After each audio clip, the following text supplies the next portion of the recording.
Alright, well, we finished up Unit 1, and now we're going to move on to Unit 2, which is going to talk about the United States and Canada. So if you turn to page 106, off to the left of this chart that I'm showing right now, you'll see the yellow section, and if you read that, it's going to talk about the United States and Canada and their relationship with each other. And what we're going to do is we're going to talk about that in the chapter. We're also going to talk about population density, the climate of the United States and Canada, the type of economy that the United States and Canada have, and just a basic overview of the United States and Canada. Now, let's talk about this part of the chart that I'm showing right here. It shows that Canada and the United States are kind of close in terms of landmass per square mile. Canada has 3,855,103 square miles, and the United States has a little less, 3,165,630 square miles. So that's a difference of about 700,000 miles. 700,000 square miles. Now this is something that's really interesting. Even though Canada has a larger landmass, they have a significantly lower population. Canada's population is about 10 times smaller than that of the United States. So the United States population is 10 times larger than the population of Canada. So then if we move on to our next slide, which is just the bottom part of this chart, we're going to take a look at the rivers. Now, the Mackenzie River is in Canada, and it's only about 1,120 miles long. Okay. Now, if we go down here to the Mississippi and the Missouri rivers, they're both in the United States, and they are almost both 2 times larger than the largest river in Canada, and both of those are found in the United States. Then if we take a look at the mountains, well, here in the United States, our tallest mountain is Mount McKinley, and that is 20,000 feet tall. And the tallest mountain in Canada is Mount Logan, which is almost as tall. It's about 19,000 feet. So our mountains are just about the same, and that's because we live on the same continent. So let's turn the page and talk about population density. Now, when we talk about population density, we're talking about how many people live in an area per square mile. And we say per square mile, well, if we were to, on the map, I'm going to do it over here in the ocean, but if you were to draw a square that was 1 mile high and 1 mile long, you would end up with a perfect square. Now my square is not that perfect, and based on where you live, your person per square mile is going to tell you how many people live inside your square mile. So if we were looking at this square that I drew, if I put 5 dots, that's a relatively low person per square mile number. But whenever we're talking about the United States and Canada, we're talking about you can have upwards of 260 to 519 people living in 1 square mile, and that's typically going to happen at areas that are cities like New York and Philadelphia, Toronto in Canada, Los Angeles and Dallas.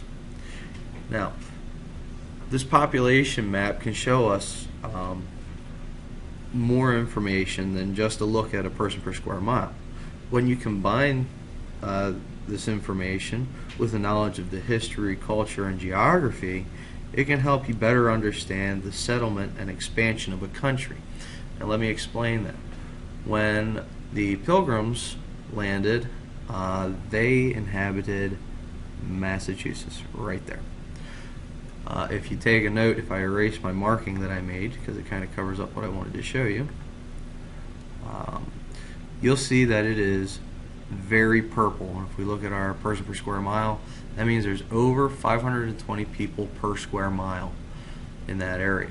Now, that was one of the first places for us to inhabit, which means it's going to have the most people. And over here on the eastern seaboard, you can tell we have a lot more people per square mile, and as we head west, it kind of dwindles off to being about 1 to 24 people per square mile. And then as we keep heading west further and hit California, you can see that our person per square mile increases, or our population density increases. And that's for one of two reasons. One, we started inhabiting the United States on the eastern seaboard and started moving west, and also because there are ports, and in the earlier days, ports were the only way that you could get food and supplies. So people would live near the coast in order to allow them to get food and supplies to survive. Now, if you take notice, this is the United States-Canada border right here that I just drew, and it goes down through the Great Lakes, like so, up there to Maine. So that's the border. Up here is Canada. Alright, now if you take notice here at this border, you can tell that Canada's population has mostly spread up from the United States, and then kind of dwindles off to having almost no one up in the northern parts of Canada, and that's because it is so cold. Nobody wants to live up there. It makes life very hard. Alright? If you look at page 108, we're going to talk about climate. Alright, now, before we start, let's talk about the different types of climate that you can have. You can have a tropical climate, a dry climate, a mid-latitude, or a high-latitude climate. Now, underneath all of those climates, there's many different types of climate. We're going to discuss those. Right, so there's a very large diversity of climate zones that are found in the United States. Now, this allows for innovations, especially in technology, that benefit the entire country. Okay? Now, if we look at this map up here in Alaska, okay, Alaska, that is part of America, and it has three types of climates. Right? The most prominent one is in purple, which is a subarctic. It also has this blue, which indicates that it is tundra. And down here, in the very southernmost point of Alaska, it has a marine west coast.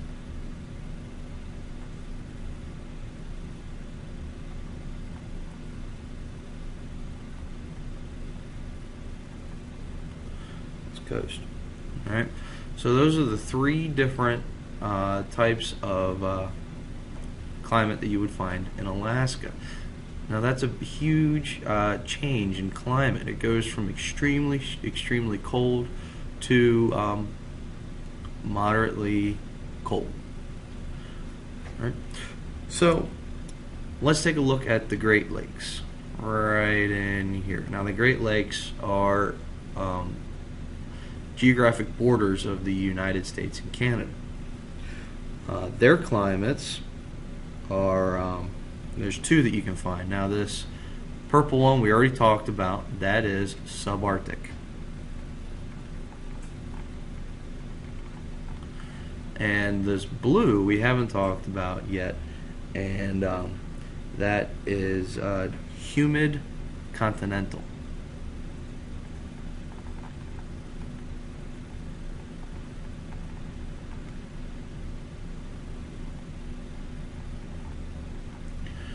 Continental. So those are the two that you're going to find if you go to the Salt Lakes.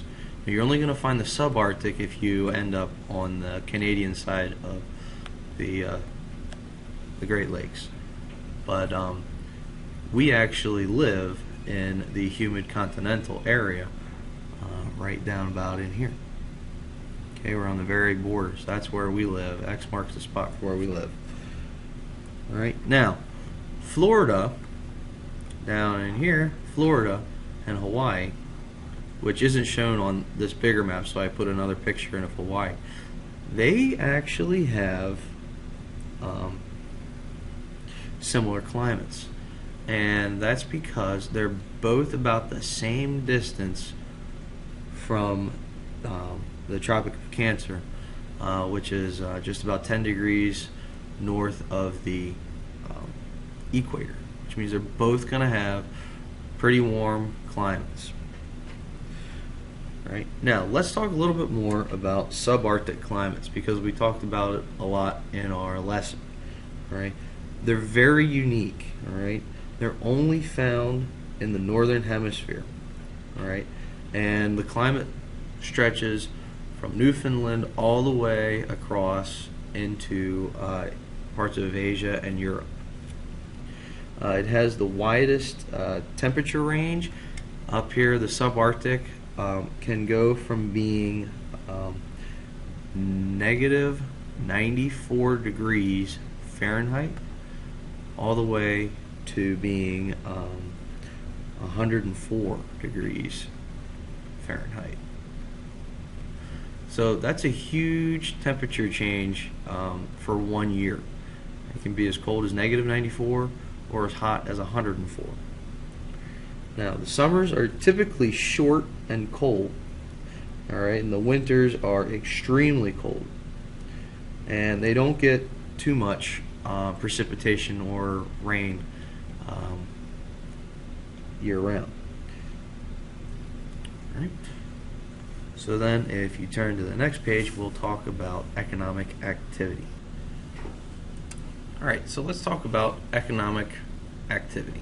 Now, economic activity, you can't have any economic activity if you don't have resources to sell or trade.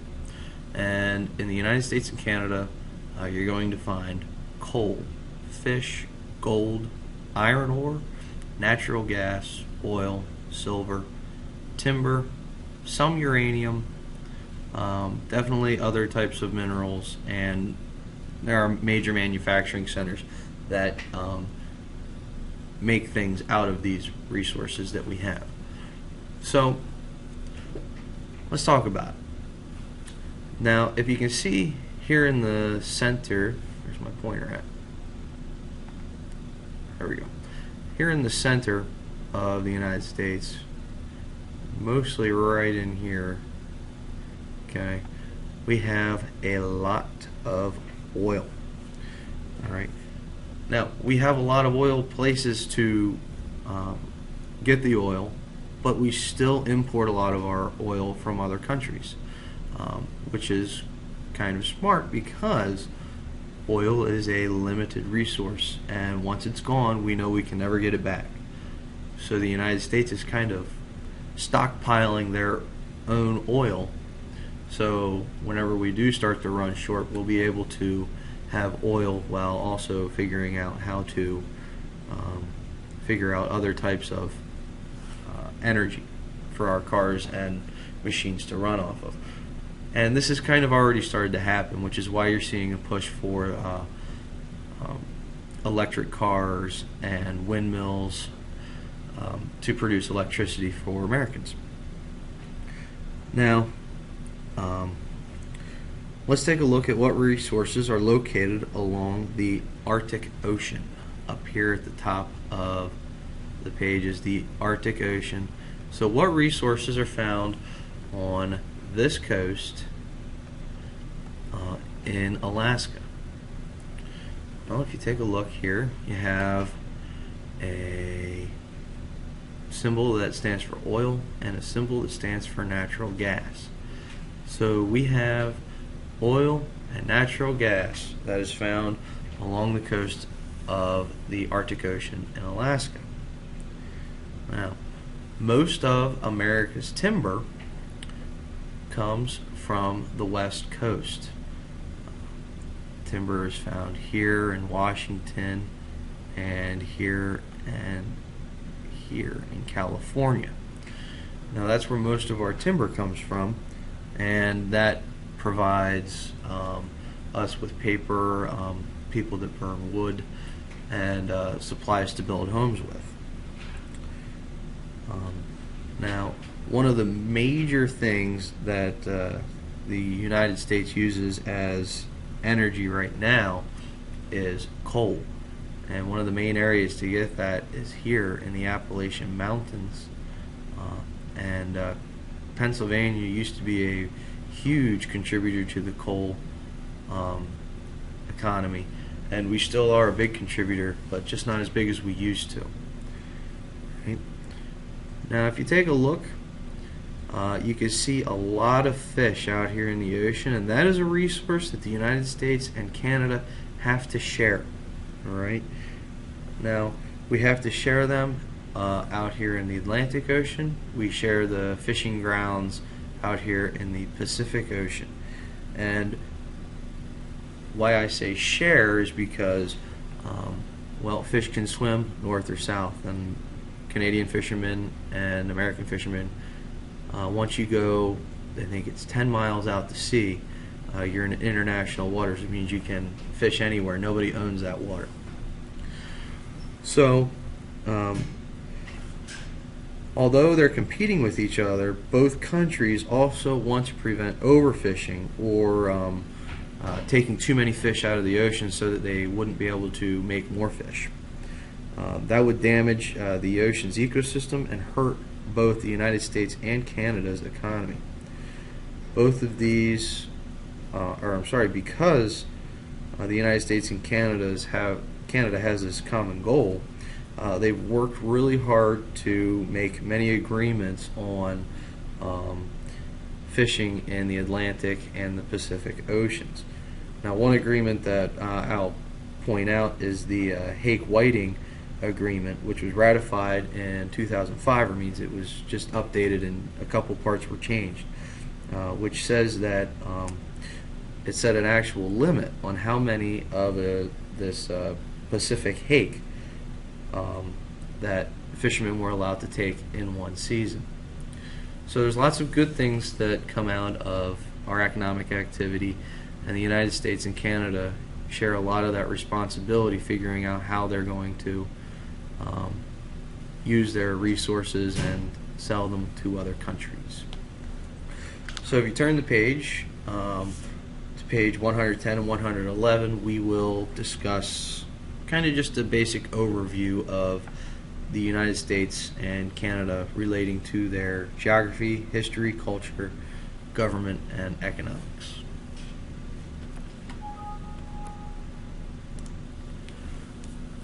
Alright, I'm going to give you just a basic overview of what you should have read already. It's your responsibility to read through these pages so you're able to answer the questions. I'm just going to kind of drive home a couple extra points and talk about the picture of this man here and the Mount Rushmore over here. So under history, you should have read that the United States and Canada have always welcomed immigrants. Today, both countries are kind of discussing their immigration policies, particularly ways they can regulate immigration due to homeland security issues such as terrorism.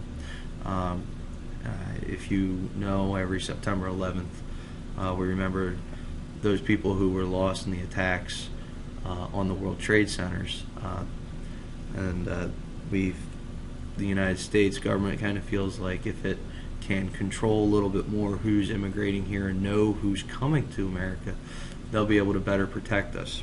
So Canada and the United States have both been kind of looking over their immigration policies to try and make them a little harder to get into America and Canada. Now, why are America and Canada so popular for immigrants to come? Well, they have a lot of resources. There's already a large diversity of people, so they feel like they can fit in better because there's so many different types of people. They don't have to worry about standing out in a crowd. Both the United States and Canada offer personal freedoms like freedom of speech and freedom of religion, and they both have economic opportunities.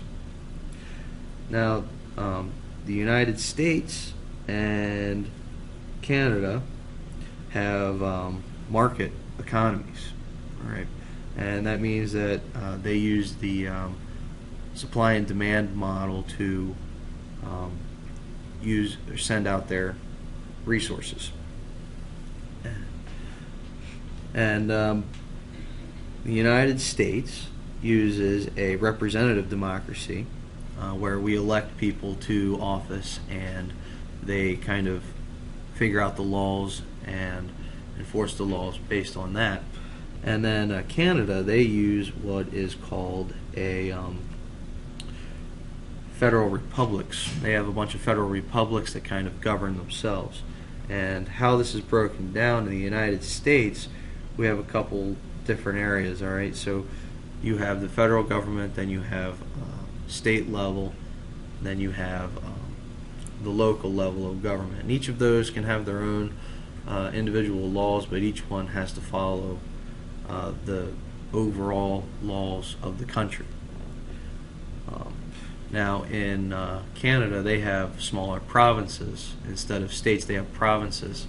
And those provinces can make their own laws as long as they abide by the national laws of Canada. All right, so I said I wanted to talk about this guy. Right, there it is. This guy right here. His name is Samuel de Champlain, and he founded Quebec. Now, Quebec is now the capital of Canada, and it's one of North America's oldest cities. In 2008, it celebrated its 400th birthday. All right. It was founded as the New France when France was sending its explorers over to North America. That's where they founded New France, and it has a lot of. It was used as a shipping area. So they sent a lot of their shipments there and then dispersed them throughout New France that way. All right, and this here is a picture of Mount Rushmore. All right, now you may have visited Mount Rushmore, and you may have been one of the 3 million people that visited it each year. It was sculpted by a guy that is named Gutzon Borglum. And hundreds of workers. Took about 14 years to finish Mount Rushmore. Construction of Mount Rushmore took time from 1927 to 1941. You think you can identify the presidents on here. This gentleman right here is George Washington.